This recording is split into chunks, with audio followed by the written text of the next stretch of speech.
I'm building an advent calendar village for my daughter, made entirely from saved bits, abandoned materials and a rather persuasive pile of spare roofs that have been waiting years for their moment. 24 tiny houses, 24 hidden surprises, and all gently dusted in homemade faux snow. Over time, I've quietly collected 3D prints, leftover laser cut windows and doors, and all those "I'll definitely use that one day" pieces that live in the box under my craft table. Today's focus: 3 wobbly wizard towers, because apparently that felt entirely reasonable at the time. As with the churches and houses before them, I began by rummaging through my saved doors and windows, looking for anything suitably wonky enough for a wizard's home. The roofs were old 3D prints that never quite found their place. I coated them in my favourite texture paste, grout, PVA glue, water and paint to give them a proper slate-like finish. 2 of them turned out to be the perfect fit for Pringles tubes. Proof, once again, that crafting snacks are essential supplies. I felt that one tower needed a bit more personality, so I added a large round chimney made from wrapping paper insert and a straw, because wizards obviously deserve eccentric chimneys.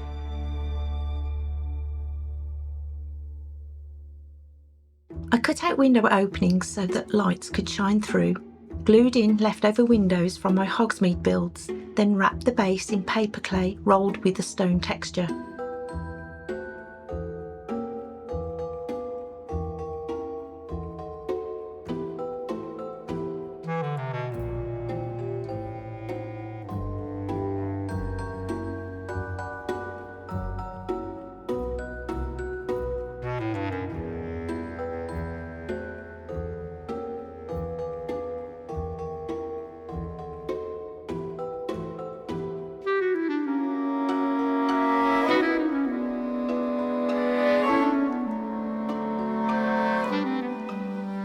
A real rock added even more uneven detail, followed by a hoarded 3D print door, and naturally another generous layer of texture paste.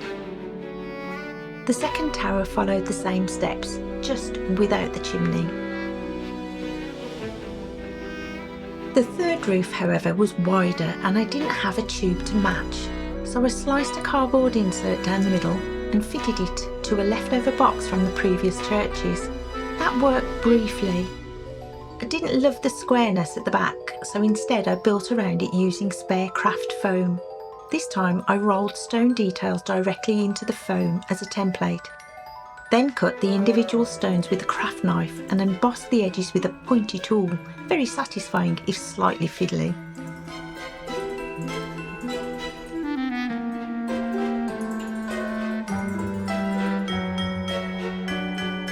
A rock made another appearance because rocks are surprisingly excellent craft tools.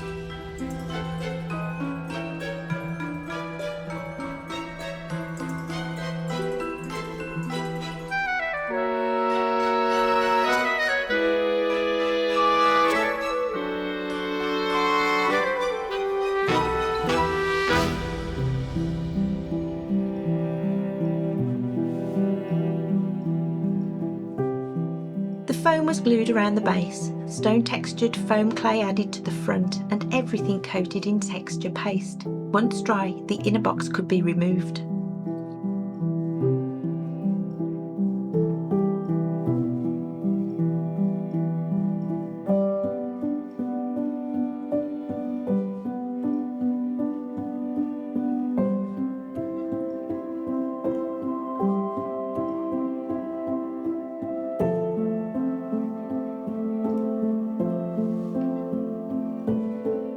A 3D printed stone door frame needed a door, so I cut one from craft foam and scratched in wood grain by hand.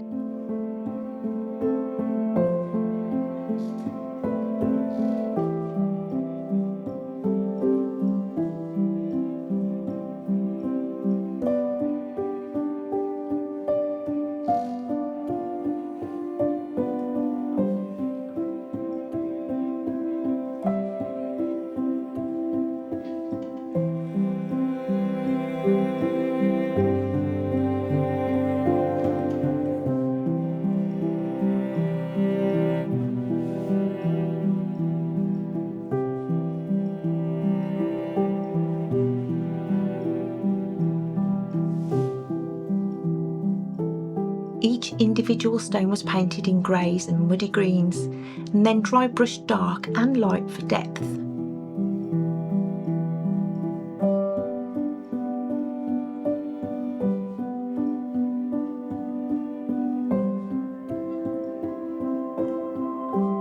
For the door ironmongery, I sacrificed a few toy swords from my ever-growing stash, perfectly scaled and very wizardly approved.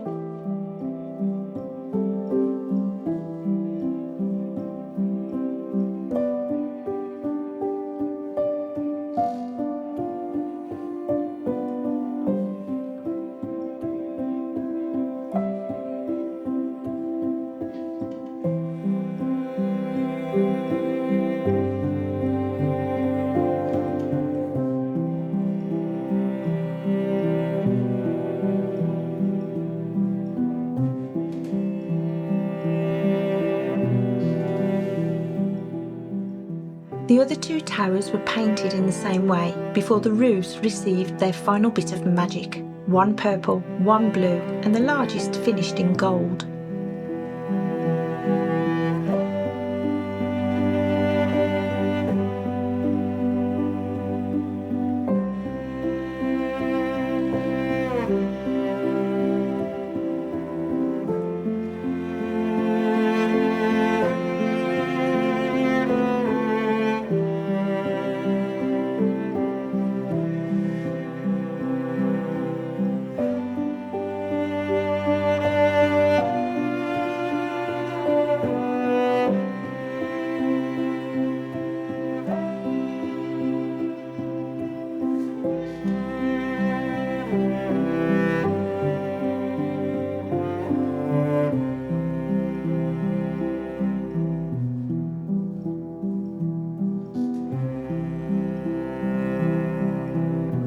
A final coat of Mod Podge sealed everything in.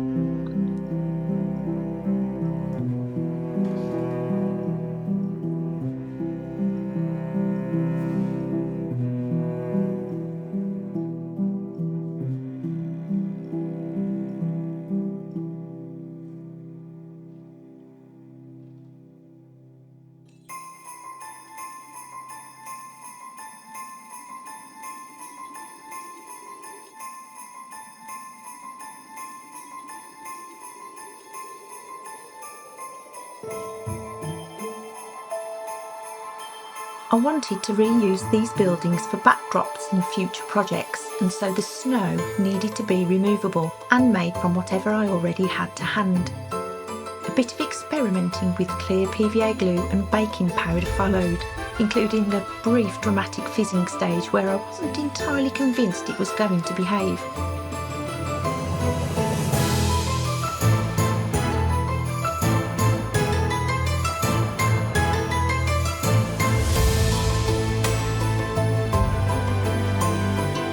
Thankfully it settled down, and after wringing out a lot of moisture, it became a light, flexible texture that looked convincingly like snow.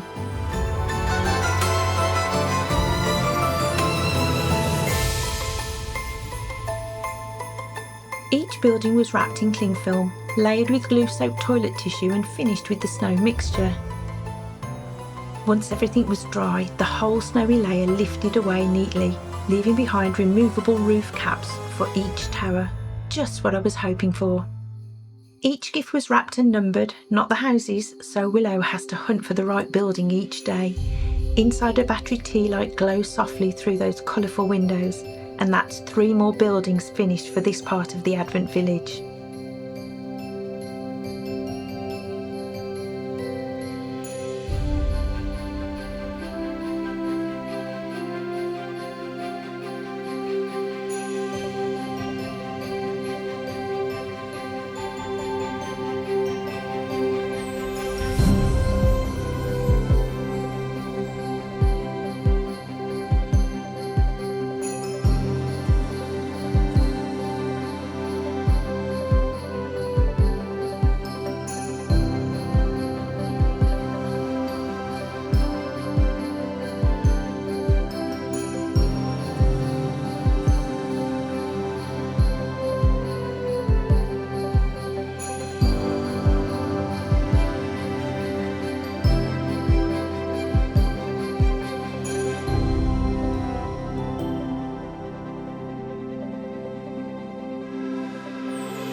Come back next time to see what turns up next. Until then, happy crafting. Bye bye.